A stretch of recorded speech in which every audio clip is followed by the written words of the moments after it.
অনেক দিন ধরে কাচ্চি বিরিয়ানি খাইতে মনে চাইতেছে, বানাইতে পারি না নিজে নিজে। অনেক ইউটিউব ঘাটাঘাটি করে নিজের ভিতরে আজ আত্মবিশ্বাস জাগছে। অনেক কষ্ট করে বানাইছি কাচ্চি বিরিয়ানি, খাইছি সকলে মিলেমিশে। যেমন বানাই তেমনই খাই, দেশের স্বাদ কি আর প্রবাসে পাওয়া যায়? আসসালামু আলাইকুম everyone, it's me Rashidul Islam and my new video.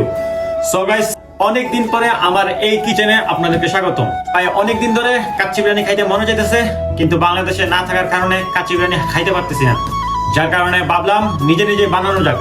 অনেকদিন ধরে ইউটিউব ঘাটাঘাটি করে কোনো মতো একটু মনে হয় শিখছি, যার কারণে ভাবলাম আজকে কাচ্চি বিরিয়ানি বানানো যাক। আমার কাছে আছে বাসমতি চাউল এবং মাংসের জন্য আছে ছাগলের মাংস। আর বাসমতি চাউল যেটা, এটা আমরা সবসময় এই বিদেশের মাটিতে বাসমতি চাউলই খাইতেছি আর কি, কারণ কি এই দেশে বাংলাদেশে নর্মাল চাউল পাওয়া যায় না, যার কারণে বাসমতি চাউল কিনা খাইতেছি। এমনিতে বিরিয়ানি রাঁধতে যা যা লাগে সবকিছুই টুকটাক এই জায়গায় আছে। বিরিয়ানির জন্য সব থেকে ইম্পর্টেন্ট জিনিস হলো পেঁয়াজ বেরেস্তা, যার কারণে 3টার মতন পেঁয়াজ কেটে নিলাম। এই দেশের পেঁয়াজ অনেকটা বড় বড়, এখন এগুলা সুন্দরভাবে পয়লা নিব।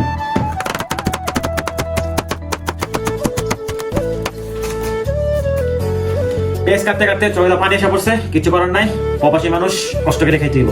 চলেন এই পেঁয়াজ গুলো এখন করে দেয়া বিরান করে পেঁয়াজ বেরেস্তা বানাই।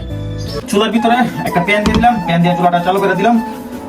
তার সাথে সাথে দিতে হবে তেল। এখন দিয়ে দিব পেঁয়াজ গুলো। এগুলো এখন সুন্দরভাবে আস্তে আস্তে পেঁয়াজ বেরেস্তা করতে হবে আর কি, যেন না লাগা যায় বা না পুড়া যায়। কাচ্চি বিরিয়ানিতে আলু না দিলে আলুর আসল টেস্টটা পাওয়া যাবে না, যার কারণে 3টা আলু নিয়ে নিলাম। এগুলো এখন সুন্দরভাবে চুলাই নিবো। একটা আলুরে 2 টুকরা করবো, কইরা কড়াইয়ের ভিতরে দিয়ে সুন্দরভাবে বিরান করে নিবো। তার সাথে ডিমগুলো বিরান করে নিবো। এমনিতে আমরা মানুষ হলাম 3 জনের বুঝে আজকে বিরিয়ানি হবে আর কি। একবেলা সুন্দরভাবে তৃপ্তি মতো খাইতে পারলে আজকে হয়েছে আর কি। দেখতে দেখতে পাই আমার পেঁয়াজ বেরেস্তা হয়ে আইছে। আর বেশিক্ষণ লাগলে পুড়ে যাবো।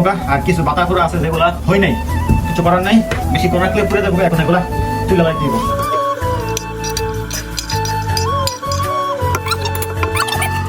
এখন যে আমাদের ডিম এবং আলুগুলো আছে, এগুলো সুন্দরভাবে বিরাট করে নিয়ে আসছি। এখন আমি সিদ্ধ করবো চাউল, যার কারণে আমি আগে গরম পানি নিয়ে নিয়েছি। এই জায়গায় গরম পানি বসে দিলাম। গরম পানিতে কয়েকটা তেজপাতা দিয়ে দিলাম, কয়েকটা হাল দিয়ে দিলাম, কিছু স্বাদ মতো লবণ। আর এই হলো বাসমতি চাউল। এগুলা প্রায় আধা ঘন্টা 40 মিনিট মতন ভিজে রাখছিলেন পানি দিয়া। এখন সুন্দরভাবে ধোয়া এখন এই পানিটার ভিতরে দিয়ে দিব আর কি। সুন্দর করে মাংসগুলা ধোয়া নিছি আর কি। এখন যত ধরনের মশলা আছে আমার কাছে সবগুলা দিয়া সুন্দর করে একটা ম্যারিনেট করবো আর কি।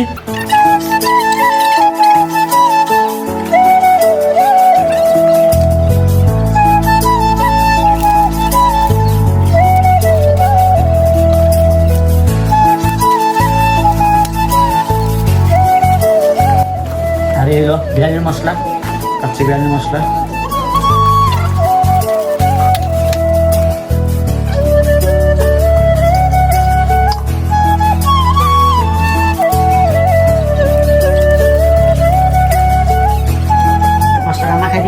এখন সুন্দর করে ডাইকা নিবো আর কি, ভাতগুলো হওয়ার আগ পর্যন্ত। তারপর এটা ভিতরে দিব আর কি। আলহামদুলিল্লাহ, এখন আমাদের ম্যারিনেট করা মাংসের ভিতরে সুন্দরভাবে কাচ্চি যেগুলো আছে এগুলা সিরিয়ালে একটা একটা করে দিব আর কি। প্রথমে আমি আলু দিয়ে দিই।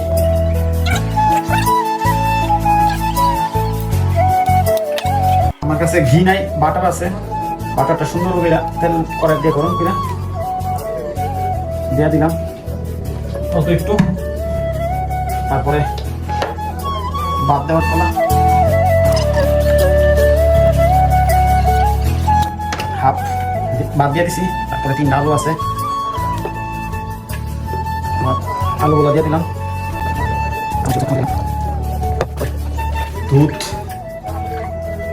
দুধ মিক্স করে রাখছি।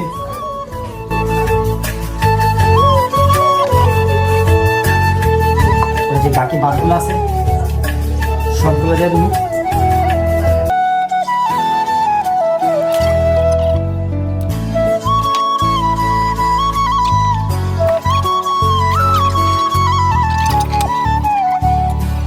এইদিকে আছে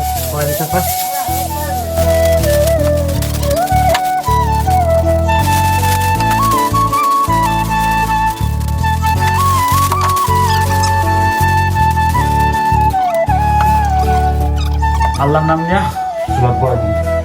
এই যে দেখতে পাচ্ছেন বিরিয়ানিটাকে উপরে একটা গ্লাস দিছি, গ্লাসের উপরে একটা পাথর দিয়ে দিছি আর কি বাড়ি, যেন হাওয়াটা না বাইরো, যার কারণে হালকা করে একটু কমে দিলাম যেন বিরিয়ানিটা তলে দিয়া পুড়ে না যায় আর কি, সুন্দর এবং অনেক সুস্বাদু হয় আর কি, যার কারণে সো আস্তে ধীরে আরো 1 ঘন্টা পর্যন্ত ওয়েট করি, আস্তে ধীরে এটা হোক আর কি।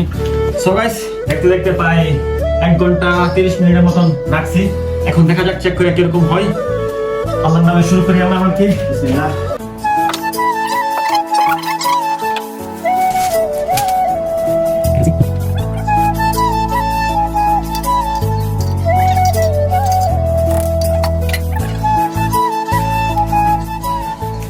আলহামদুলিল্লাহ কালার খুব সুন্দর আছে। প্লেটের ভিতরে নিলাম হলে প্লেটের ভিতরে নিব না আর কি, কারণ কি আমরা প্লেটের ভিতরে খাবো না, আমরা খাবো হইলে আমাদের নবীর সুন্নতে। চলেন দেখাই আমরা কিভাবে খাই। এটা হলো খাওয়া সুন্নত, দস্তরখানা তাকে বলে। আর আমাদের ছোট ভাই আশরাফুল, আমরা তাকে মন থেকে দোয়া করে আল্লাহ তাতে সুন্দর সুন্দর আমাদেরকে রান্না করে খাওয়াতে পারে। আমরা যখন সকলে একসাথে খাবার দাবার খাই তখন চেষ্টা করি নবীর সুন্নতে দস্তরখানায় খাবার খাওয়ার জন্য। দস্তরখানায় খাবার খেলে খাবারের টেস্টটা আলাদা পাওয়া যায় এবং সকলের ভিতরে মহব্বত সৃষ্টি হয়। আর আলহামদুলিল্লাহ আজকের বিরিয়ানি খুবই ভালো হয়েছে আর কি, এবং সকলেই তৃপ্তি মজায় খাইতে পারছি। সো গাইস আর ভিডিও বড় করতেছি না আর কি, ভিডিও এখানে শেষ করে দিব। আল্লাহ হাফেজ, দেখা হবে কোনো পরবর্তী ভিডিওতে।